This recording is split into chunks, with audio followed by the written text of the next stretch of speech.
Hey guys, Paul here, the Impulsive Culinarian, and in this video, I want to talk to you about my barbecued smoked salmon recipe. So guys, welcome to part 2 of my barbecue recipe series. I am so excited. My wife got me a kick-ass brand new barbecue, and it comes with a smoker box. That's that little contraption that you can put wood chips in to add flavor to your food. So listen, do you need this to be able to do what I'm going to be doing today? It's not 100% necessary. Is it nice to have? Absolutely. Now, if you Google it and you don't have a smoker box, let's say, there are a bunch of ways to add this kind of contraption, homemade or otherwise, safely to your gas barbecue or your charcoal barbecue. But listen, guys, I've got it. I've got to use it. I need to put this in a video for you guys right now. Here are the ingredients that you're going to need. This is very simple stuff, guys. We're going to talk about 2 things. First, the rub ingredients. Get yourself 1/4 cup of sugar, 1 tablespoon of Cajun spice, 1 tablespoon of kosher salt, 1 tablespoon of freshly ground black pepper. That's a lot of grinding, but go for it. It's worth it. And the rind of 1 lemon. The second group we're going to talk about, it's not really a group, it's the main ingredient, 1 pound of salmon with the skin on. Let's not waste any more time. Let's get to it. So guys, we're not suiting up because we're going to be going outside in nice warm weather to barbecue very soon. But I've enlisted the help of my trusty sous chef, Cassidy? That's right. And so we've already put together the dry ingredients of the rub. That's the sugar, the kosher salt, the Cajun spice, and the, what else? Pepper. Freshly ground black pepper. And next what we're going to do is we're going to zest a lemon. So Cassidy's going to help me with that using this fun tool. I love this thing. Get a real zester if you can. They are great. So Cassidy, you're going to zest a lemon. You ever done this before? No, but I know how to do it. Excellent. Let's do it. Grate it right into that bowl. Smells awesome. How does that smell, Cassidy? Smells like fresh lemons. Perfect. All right, so the next step, guys, is we're going to take this 1 pound piece of beautiful, nice thick salmon. All right, we're going to get that in the bottom of a glass container or some kind of a casserole dish. Cassidy, would you mind mixing up the rub for me, please? Okay. So Cassidy's going to make this nice and thoroughly combined, and then we're going to pack the top of this salmon skin on with this amazing dry rub. Cover it up, get it in the fridge for how long, Cassidy? 3 minutes, I think. Excellent. So it smells really good, and if you want to know how it smells, you'll have to make it yourself to know how it smells. So follow this video. There you go. Good advice. All right, Cassidy, pour this all over the top of the fish, would you please? Okay. Now that there's rub covered all over this fish, let's cover it up and put it in the fridge. Good idea, Cassidy. To the fridge. Cassidy, I need a ride to the barbecue. Can you send me there, please? Okay, bye-bye. Cassidy Transport, the best kind of travel. So as mentioned, I have this wonderful smoker box. Come with the barbecue. As you can see, it's been very well used. A lot of cinders and ashes in there from a previous test. So the beauty about this is that it inserts underneath the grill. So there's no messing around and trying to figure out how to reload it with chips. You can just pull it out and reload as needed. If you don't have a smoker box, then unfortunately you're in the business of Googling how to make a contraption that'll work in your barbecue, whether that's gas or charcoal. Now, in the absence of this smoke part of it, guys, does it still taste good? Absolutely, 100%. But it could be that much, a little bit better. So here's the controversy that I've read about. I've done a lot of research on, wood chips and all the different types. I've got some apple wood here. This is one of the ones that we're trying. I've got some hickory in the storage, ready for the next test. I don't know if it really matters. I'm still experimenting with flavors, and I'll have more to say about that later. But the big controversy is whether or not to soak them or leave them dry. I tried them soaked, and I've tried them dry. So here's the problem that I have with soaking. The time that it takes to smoke this salmon, it's going to require more than 1 batch of wood chips. Now, if you soak them at the start, that's 20 or 30 minutes of time before you can even get started. And then what happens when you've got the second batch of wood chips? You can leave them soaking and put them in, but then it's sort of like everything cools down and I don't want to mess with that. I'd rather use a little bit more of my wood chips, even though they're kind of expensive. I'd rather be able to just keep on adding them to the smoker box and keep that smoke going. So I'm not gonna smoke my chips. Gasp. Well, if you want to, you go right ahead. I'm gonna load up the box with these wood chips, apple wood chips, right now. Up that smoker box right to the top. Don't be skimping on the wood chips, all right? And once it's full, close it up and insert it in the barbecue. All right, so now that my smoker box is full of dry wood chips and it's ready to go, let's talk about how big is your barbecue. I'm very fortunate that my wife got a massive one. It's almost longer than me, right? Now, the whole point is that when you're doing sort of indirect cooking, you want to have at least 1 or 2 burners on, around low or medium heat, and then right next to it is where you want to put your meat. The first time I tried this, I put the salmon way at the other end, thinking indirect, and it took forever to cook. That's a little extreme. And normally, barbecues aren't this big. And if they're bigger, well, even more a reason to keep the meat close to the heat, all right? Indirect means not right over, but just to the side. So I'm going to light these 2 burners on full for around 10 to 15 minutes to get that wood going and start that smoke, while my salmon is getting marinated in the fridge upstairs. So guys, another reason why I use the dry chips instead of soaking them is it takes a lot less gas for me to get these smoking. Otherwise, it's a good 20 or 30 minutes. So it's all about time. Not that sitting around the barbecue waiting for a couple of hours for your salmon to smoke is such a bad thing, if you've got the time. But this method, it just sort of accelerates the process. So let's check on the salmon. So even after around 20 minutes or so of this salmon marinating in the dry rub, you can see that where we haven't layered it on as thick, it's sort of crystallized and absorbed into the flesh of that salmon.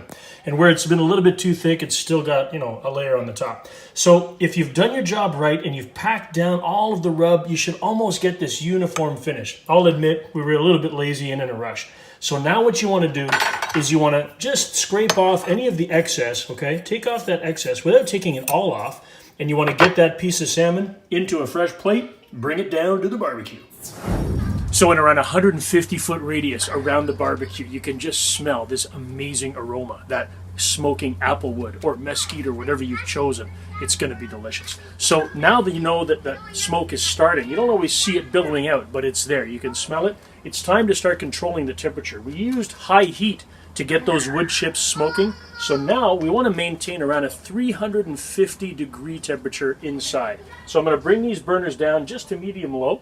And I'm going to let the temperature settle a little bit before I put that fish on. You can even just open the door a little bit, not too long, keep the smoke in, all right, just to let the heat down. Oh, that smells so good. Now, again, we want indirect heat, but not too far. These burners are on low, creating that smoke in the smoker box. I'm going to put the fish just next to it, sort of like in the middle of this barbecue. If you've got a round grill, you just have to act accordingly. Make a hot spot and put the meat somewhere else. Indirect heat. Let's get it going. So just a quick look before we put it on, guys. That lovely piece of marinated salmon and that caramelized sort of sugar rub mixture. It smells good all on its own. Let's get it on the grill. Now, there's no use setting a timer because it's going to be different for every cut of meat, if it's a thicker piece of fish or thinner, if your barbecue's hot. So that's when you want to get an instant read thermometer. All right, guys, that is the key. Our goal right now is to slow cook that fish until the internal temperature gets to at least 150 degrees. When it's there, you're good to enjoy. So I'm going to make the ultimate sacrifice, guys. I want to open that door so I can show you in detail exactly what I'm talking about, indirect cooking. You get as close as possible without getting too close. Let's have a look. Make this quick. So you can see burner 1, smoker. Burner 2, space, unlit burner. Fish is just leaning over the lip so that even the heat coming from that space is not directly getting to my fish. That's the way to do it. Here's one of my favorite reasons for barbecuing outside.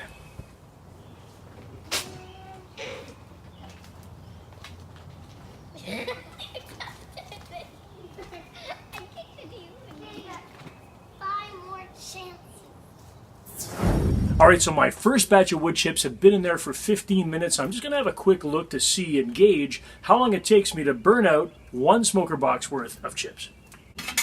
Look at that smoke. That's delicious flavor right there. And as you can see, they've sort of almost burned down to their last embers, but I think they got another 5-10 minutes left in them. So I'm going to put them back in.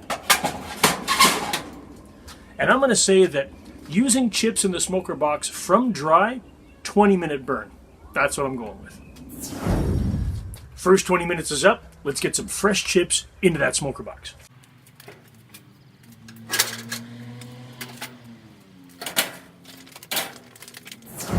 So guys, I came back because I was in the kitchen and like there was a few stuff to clean up. So I cleaned them up Some and then I came. stuff. There was some stuff to clean up, so I cleaned them up and then I clapped my hands once to teleport me to the garden over there, and then I just came over here. Teleportation via Cassidy is a very handy way of moving And around. when I was inside, I also got into my PJs. Like this? Dada, you got it wrong! Oh, sorry. Phew, finally! I gotta practice this stuff. Okay, go play. Yeah, no, you're clean. Go play on clean stuff. But Dada, I don't got shoes. I'm gonna go Okay, go get shoes. All right, so let's just clarify. It can be a little bit wonky sometimes when you're dealing with, is it Canadian, Imperial, well, all these temperatures, all right? Let's just be absolutely clear. When I'm talking about maintaining a temperature of 350 degrees in the barbecue, all of these recipe books with oven temperatures, it's Fahrenheit. So let's just be clear, 350 degrees Fahrenheit. Now, before you go saying, yeah, but are you switching it up for the internal temperature? No, I'm keeping it in Fahrenheit. 150 degrees Fahrenheit is the internal temperature that we're looking for inside that piece of salmon. So just before my second batch of embers is completely dried out, let's take an instant read. Okay, so I can just tell without letting out all of my smoke that it's slowly getting to around 100 degrees Fahrenheit. So I'm 2/3 of the way there. It didn't start at 0, so maybe not really 2/3. But there's a little bit more cooking time left to go, and we're just going to let it smoke until it's done. All right, it's time for my third batch of wood chips. Third time lucky?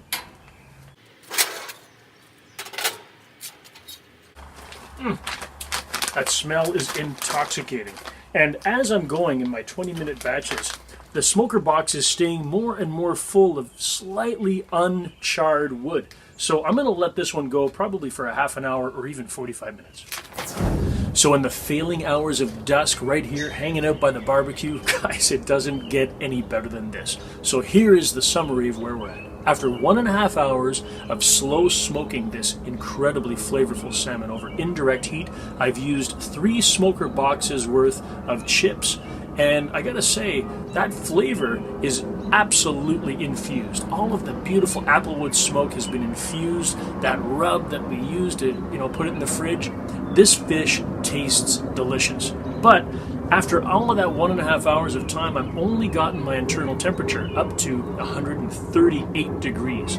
So now I've got the flavor. I just want to make it safe to eat. So I'm going to finish the job by turning my heat all the way down to low, those same 2 burners that I was using. And I'm going to put the fish on direct heat now, just to get it up to that internal temperature of 150, 155, be even better, but no more. All right, so let's move the fish. Damn, that looks delicious. I'm going to try and give you a nighttime shot of how it looks. So guys, now that we've graduated to direct heat, I got to show you that it still looks like a telltale slow smoked piece of salmon. It really almost has that raw look, but we know that it's got full of flavor. So you don't want to leave that on the direct heat for more than, I might even only give it 2 or 3 minutes, but I'm going to be checking the temperature constantly. Let's give it a shot. Close the door. So just by moving that fish over, it was instinctual. I had to just poke that with my finger to see the doneness of the fish. It's almost firm, like it's cooked, but I know that that internal temperature needs to be up to where it's safe. But the taste is so phenomenal. I can taste that lemon rind. I can taste the Cajun, the sweet, the smokiness. The applewood is there. What a phenomenal piece of fish. Is it worth it? Guys, I have to say a resounding yes. It is absolutely worth it. There are some things that I'm not a believer. I don't know if I believe in the cedar plank and all that, but maybe that's something that I will have to try and test to make sure. All right, guys, as expected, literally 2 minutes into that direct heat, the fish is at 150 and rising. Let's get it off the grill. All right, so I'm gonna turn off the gas, clean the grill, and get back into the kitchen. Yeah, it takes some time. Around a couple of hours, all told. But when you come back into the kitchen with this beautiful piece of barbecued smoked salmon, absolute treasure. Absolute treasure. Guys, probably one of the best cuts of fish that you will ever put in your mouth. So guys, thanks for watching week 2 of my barbecue recipe series. I really hope you enjoyed this video, and if you did, hit that like button, be sure to subscribe to the channel, and don't forget to join me every Wednesday night at 8:30 p.m. Eastern Time, where I'm opening up a brand new bottle of anything delicious as far as red and white wines are concerned for the summer. So I hope you'll join me live on Facebook, YouTube, Twitter, and Periscope. The technology is coming together. So guys, join me then. My name is Paul, the Impulsive Culinarian. I will catch you in the next barbecue video.